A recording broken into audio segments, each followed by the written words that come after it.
अस्सलामुअलैकुम वरहमतुल्लाह। आज एक कॉम्प्रिहेंसिव सी एक वीडियो बनाई है जो कि ये डिसाइड करेगी कि बेसिकली टैक्स पेयर की क्या रिस्पॉन्सिबिलिटी होती है और कंसल्टेंट की क्या रिस्पॉन्सिबिलिटी होती है। ये एक बहुत बड़ा गैप है जो कि हमें ज़रूरत है इस बात की कि हम इसको जो है समझें और इसके मुताबिक जो है वो अमल करें। अब टैक्स पेयर अक्सर कंसल्टेंट के ऊपर कुछ चीज़ें डाल रहे होते हैं या कंसल्टेंट भी कुछ चीज़ें जो है वो टैक्स पेयर के ऊपर डाल रहे होते हैं कि भाई आपने ये चीज़ें कंप्लीट नहीं की। तो इस गैप को कंप्लीट करने के लिए मैंने वीडियो बनाई है और ये बड़ी इंपॉर्टेंट वीडियो है। आप लोगों ने अपना टाइम निकाल कर इसको देखना है और मुझे कमेंट्स भी करना है कि इसमें अगर कोई कमी है तो इंशाल्लाह उसको भी हम पूरी करेंगे। तो मैं स्टार्ट करता हूँ अपनी वीडियो। बेसिकली जब आप एनटीन हासिल कर लेते हैं और सेल टैक्स में रजिस्टर्ड हो जाते हैं तो आपकी रिस्पॉन्सिबिलिटी बन जाती है कि आपने मंथली जो है वो सेल टैक्स रिटर्न फाइल करना है on time, withholding statement file करनी होती है ऑन टाइम। इसके अलावा एडवांस टैक्स जो है वो जमा कराना होता है क्वार्टरली बेसिस पे, जो कि 147 के अगेंस्ट में आपको एक नोटिस दिया दिया जाता है। अच्छा, इसके अलावा जो है आपको फिर yearly income tax return file करना होता है। ये वो चीज़ें हैं जो आप टैक्स पेयर की रिस्पॉन्सिबिलिटी होती है कि इसको कंप्लायंस को पूरा करें। और जब आप कोई कंसल्टेंट हायर करते हैं तो कंसल्टेंट की ये जिम्मेदारी होती है कि वो ये सारी चीज़ें टाइम पे पूरी करें। अच्छा, कंसल्टेंट को ये चीज़ें कंप्लीट करने के लिए कुछ डॉक्यूमेंट्स की रिक्वायरमेंट होती है ऑन टाइम। अच्छा, अब जैसे सेल्स टैक्स रिटर्न हमें फाइल करना होता है तो मंथली हमें जो है वो आप पहली तारीख से लेके 5 तारीख तक कंप्लीट डॉक्यूमेंट्स जो है वो हमें दे दें। जैसे सेल्स, परचेज, स्टॉक वैल्यूएशन लाजमी चाहिए होती है, जो कि अक्सर टैक्स पेयर नहीं दे रहे होते या वो मैनेज ही नहीं कर रहे होते स्टॉक वैल्यूएशन। ठीक है, अब ये सारी चीज़ें आप जब टैक्स कंसल्टेंट को देते हैं तो अब उनकी रिस्पॉन्सिबिलिटी हो जाती है कि वो ऑन टाइम आपका true sales tax return file करें। और आपकी रिस्पॉन्सिबिलिटी होती है कि आप उनको चेक एंड बैलेंस रखें कि आपका सेल्स टैक्स रिटर्न टाइम पे फाइल हुआ या नहीं हुआ।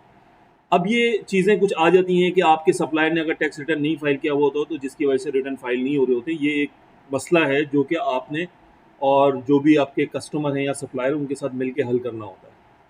अच्छा, अब पहली चीज़ तो क्लियर हो गई होगी कि sales tax return on time with documents आपको फाइल करना है। दूसरी चीज़ हो जाती है विदहोल्डिंग।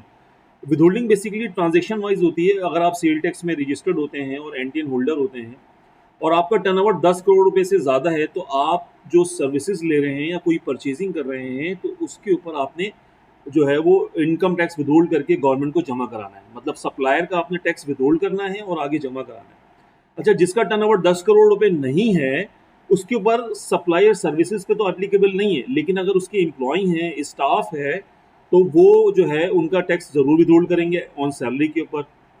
कोई जो है वो रेंट पे कर रहे हैं तो रेंट के ऊपर वो ज़रूर टैक्स विदहोल्ड करेंगे। तो इस तरह जो है ये विदहोल्डिंग की चीज़ें मैनेज करनी होती है। अब इसमें जो कंसल्टेंट है उनकी रिस्पॉन्सिबिलिटी होती है कि वो आपसे जो है क्वार्टरली जो है वो ये डॉक्यूमेंट्स मांगे, bank statement with bank book and cash book, कि आपने किस किस को पेमेंट दी है, कितनी पेमेंट दी है और आपने टैक्स विदहोल्ड किया है, नहीं किया, नहीं किया तो क्यों नहीं किया, क्या वो एग्जेम्प्टेड थे, ठीक है, या फिर वो बिलो द टैक्सेबल थे। अगर एग्जेम्प्ट नहीं थे तो आपने टैक्स विदहोल्ड किया तो आपने सीपीआर जमा कराया नहीं कराया। तो ये आपने क्वार्टरली बेसिस पे जो है वो आपने सितंबर और दिसंबर, मार्च और जून, ये 4 क्वार्टर होते हैं जिसमें आपने हर पहली तारीख को ये डॉक्यूमेंट्स देने होते हैं। उसके बाद फिर ये टैक्स उसकी कंसल्टेंट की ज़िम्मेदारी होती है कि वो आपका विदहोल्डिंग जो है वो फाइल करे और आपकी रिस्पॉन्सिबिलिटी है होती है कि वो आप उसको चेक एंड बैलेंस करें। अब हम इसके बाद आ जाते हैं एडवांस टैक्स। बहुत इंपॉर्टेंट है एडवांस टैक्स पे। बेसिकली ये नोटिस आता है और अगर आपने रिप्लाई या जो है इसके जो डॉक्यूमेंट्स या इसकी डिडक्शन नहीं जमा कराते तो डायरेक्टली इसका ऑर्डर पास हो जाता है और फिर ये रिकवरी की तरफ चला जाता है। तो ये बड़ी इंपॉर्टेंट चीज़ है कि आपने जो है वो एडवांस टैक्स को लाजमी फॉलो करना है। अब इसके लिए क्या होता है कि आपने क्वार्टरली प्रॉफिट एंड लॉस बनाना है टैक्स पेयर ने और वो बनाकर देना है कंसल्टेंट को। और उसमें बताना है कि भाई मेरे इस पीरियड पे जो है सितंबर के पीरियड में और दिसंबर के पीरियड में, मार्च के पीरियड में और जून के पीरियड में है क्या ट्रांजेक्शन्स हुई हैं, sales, purchase, profit and loss क्या आया, मेरा टैक्स कितना विदहोल्ड हुआ। ये कंप्लीट चीज़ें आप देंगे तो फिर क्या होगा कि जो आपका कंसल्टेंट है वो इसको फाइल कर सकेगा ताकि आपकी चीज़ें जो है वो कंप्लाइंस पूरी हो सके। उसके बाद साल के आखिर में इनकम टैक्स रिटर्न आ जाते हैं। ऑब्वियसली जब आप क्वार्टरली प्रॉफिट एंड लॉस बना रहे होते हैं तो आपको ईयरली भी प्रॉफिट एंड लॉस बनाना होता है, जिसमें sale, purchase, stock opening, stock closing, इसके अलावा wealth, expenses, profit and loss, balance sheet, trial balance, ये सब जो है वो एक टैक्स पेयर की रिस्पॉन्सिबिलिटी होती है कि वो एक एज अ अच्छा बुक कीपर रखें ताकि वो ये सारी चीज़ें मैनेज कर सकें। तो ये वो चीज़ें थी जो आपको मैनेज करनी है। इसके अलावा जो है बुक कीपिंग में क्या चीज़ें आती रहती हैं जिससे ये ऊपर वाली सारी कंप्लाइंसेस आप पूरी कर सकेंगे। बस हम आप sale tax, with holding, advance income tax और इनकम टैक्स रिटर्न, इन तमाम कंप्लाइंस को पूरी करने के लिए अब जो टैक्स पेयर की रिस्पॉन्सिबिलिटी वो ये है कि वो अपने सेल्स परचेज का रिकॉर्ड रखे, मैनुअल रखे या कंप्यूटराइज रखे। इसके अलावा स्टॉक का रिकॉर्ड रखे, कितना ओपनिंग था, कितना परचेजिंग हुई, कितनी जो है सेल्स हुई आपकी, और उसके बाद क्लोजिंग बैलेंस क्या है। इसके अलावा एम्प्लॉयज़ हैं आपके पास तो उसका अटेंडेंस रजिस्टर रखें और ये रखें कि वो टैक्सेबल इनकम उसकी है, नहीं है, या उसने टैक्स विथहोल्ड किया आपने या नहीं किया। सैलरी एक्सपेंस, रेंट एक्सपेंस, तमाम किस्म के जो एक्सपेंसेस हैं वो आपको इंडिविजुअली लेजरली और पेमेंट के हिसाब से रखना होता है। इसके अलावा पेमेंट रिकॉर्ड्स हैं, रिसीविंग रिकॉर्ड्स है। पेमेंट करते वक्त चेक की फ़ोटो कॉपी बड़ी इंपॉर्टेंट होती है कि आपने चेक की फ़ोटो कॉपीज रखनी होती है। 25,000 से ज़्यादा जो भी आप एक्सपेंस है वो कैश में नहीं करेंगे।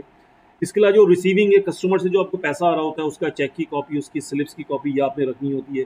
पेमेंट करते वक्त आप अगर सप्लायर को पेमेंट कर रहे हैं तो इनवॉइस की कॉपी, उसके चेक की कॉपी वो उसमें आपने अटैच करना होता है। बैंक स्टेटमेंट मंथली रखना होता है और उसको रिकन्सिलेशन करना होता है।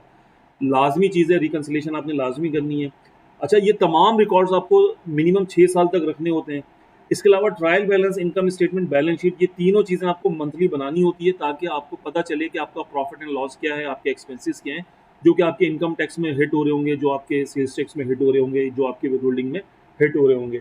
तो ये वो सारी चीज़ें हैं जो टैक्स पेयर की रिस्पॉन्सिबिलिटी है। कंसल्टेंट की रिस्पॉन्सिबिलिटी होती है कि जैसे ही उसको ऑन टाइम डॉक्यूमेंट्स मिल जाए वो ऑन टाइम चीज़ें फाइल करे और उसके बाद वो आपको रिवर्ट कर दे।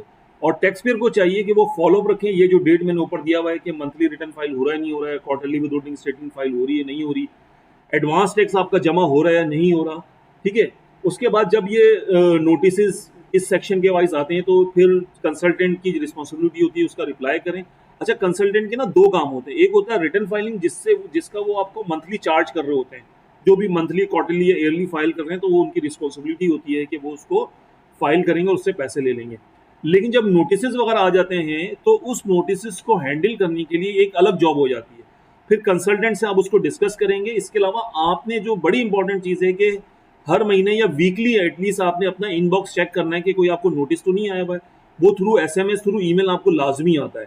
अब कंसल्टेंट को ये नहीं पता होता कि वो जो है आपका जो है वो किस तरीके से जो है वो उसको नोटिस आपको आया नहीं आया। ये आपका काम होता है कि आप अपना ईमेल इनबॉक्स या एसएमएस चेक करते रहें, या वीकली बेसिस पे एटलीस्ट जो है वो आप अपने कंसल्टेंट के साथ रब्ता करें, भाई मेरा जो है वो इनबॉक्स चेक कर लें, कोई नोटिस तो नहीं आया हुआ।